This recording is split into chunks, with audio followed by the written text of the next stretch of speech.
Hello, my name is Winston Huff, and the topic for my project is Supply Under Perfect Competition. This video project will explain the concept of supply under perfect competition using the craft beer industry as an example. In reality, there is no such thing as a perfectly competitive market. However, I believe that the craft beer industry is as close as it gets. This presentation will highlight economics principles covered in Chapter 7 of the 6th edition of Introduction to Economics by Edwin G. Dolan. Welcome to the Craft Beer Revolution.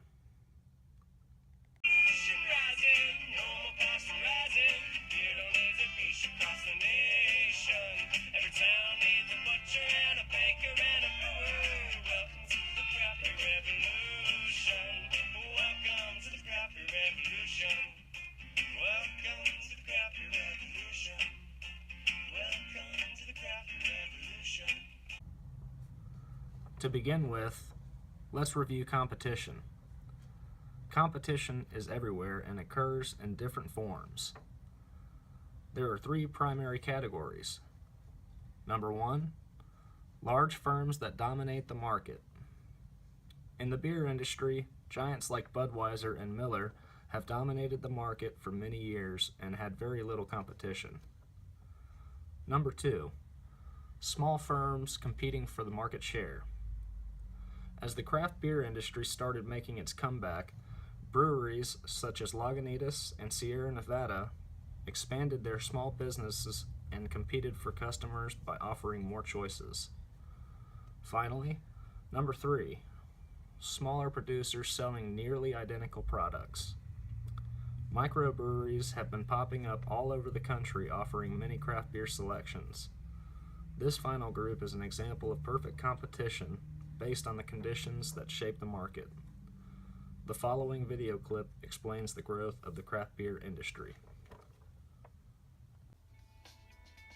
Craft beer is the most developed and largest segments within craft. It's about 10% of the total industry volume, independent crafts, and if you include some of the craft style brands that are owned by the major companies, it's actually as large as 13-14%. It's interesting because it's not a new concept per se. Craft beers have been around since the 80s and 90s. Really started out as some of the smaller microbrew developing their own beer in their garages, and I think the last 10 years we've seen such explosive growth in craft beer, and we think that over the next 5 years the craft beer segment could be as big as 20% of the total industry volume. In a perfectly competitive market, there are four conditions that need to be present. Number one, the number and size of firms. There are many buyers and sellers, each of which is small relative to the market as a whole. People have brewed beer for hundreds of years, but Prohibition reduced the number of breweries to virtually nothing. In fact, only a third of these breweries survived. You can see that the number of breweries are now in the thousands. These are small companies that have started their businesses, many in their own homes, for the love of the craft. Number two, the nature of the product. Beer is beer. The basic ingredients have remained the same. However, with the addition of new brewing styles and recipes, consumers have lots of choices now. Number three, the ease of entry and exit. It is relatively easy to enter the craft beer market. Most microbreweries were started as a hobby and eventually became a business. Depending on the investors, it is also easy to exit the business without much effect on the market. Number four, the availability of information. The craft beer industry is an open source for information and communication. Brewers help each other succeed by sharing recipes, tips, and even collaborating as a team to brew a new beer. The internet has helped tremendously with the ease of access to this information, such as blogs, radio podcasts, and brewers associations. Beer. Sparkling. Golden. Pure. Live life every golden minute of it. Enjoy Budweiser. When you have a Labatt's, you have an adventure. Traditions, like the way Budweiser is brewed. Will the sights to dear old maid shout till the rafters ring?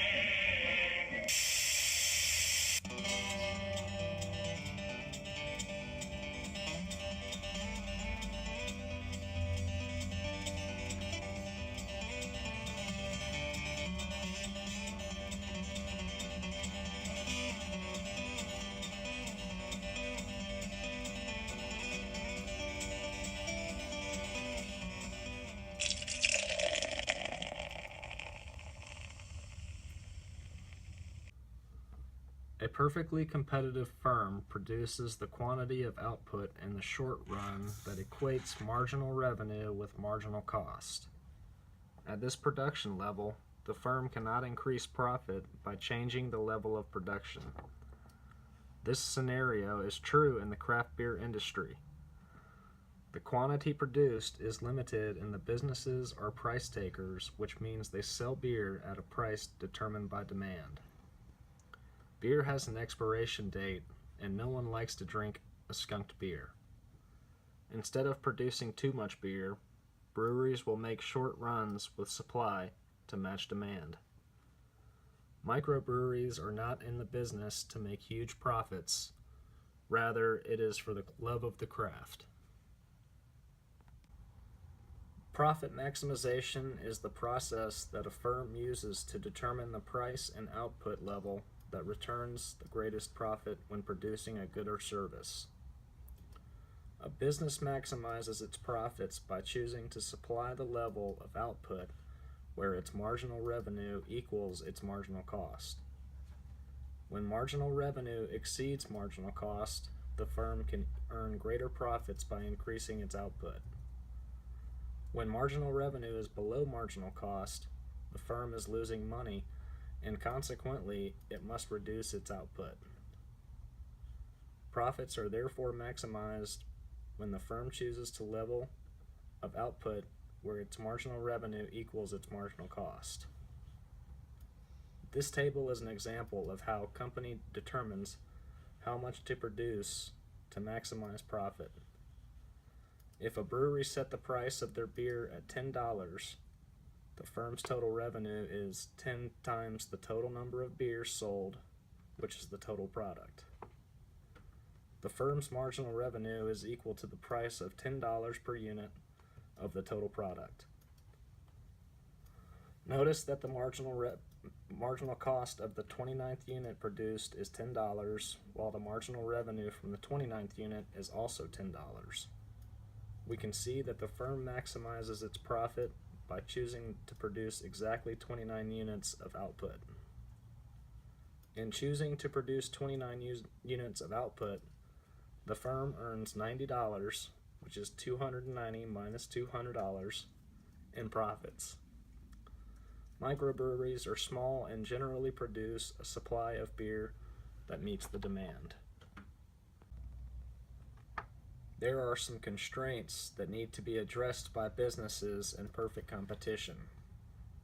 The first constraint deals with cost, and there are three main assumptions. All microbreweries need access to find and purchase raw materials needed to brew beer. The market is open for new brewers to start their new businesses without a significant effect on demand. The cost constraint also deals with fixed assets, such as equipment and buildings, that can be sold to recover those costs if they leave the industry. The second constraint is demand. Since there are so many companies in the market, the demand is based on the supply of the industry instead of one firm. The demand for craft beer across the market sets the price, and each individual brewery has little control over their own prices.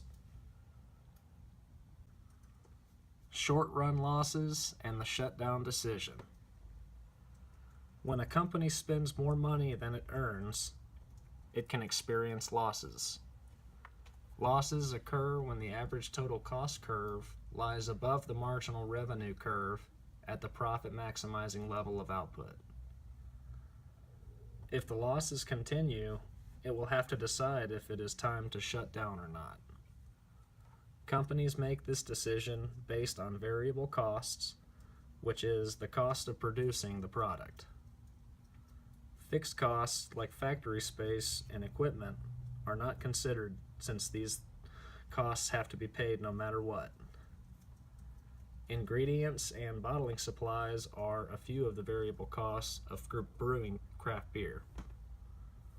If the brewery is not able to pay their variable costs with the revenue they generate, they may have to close.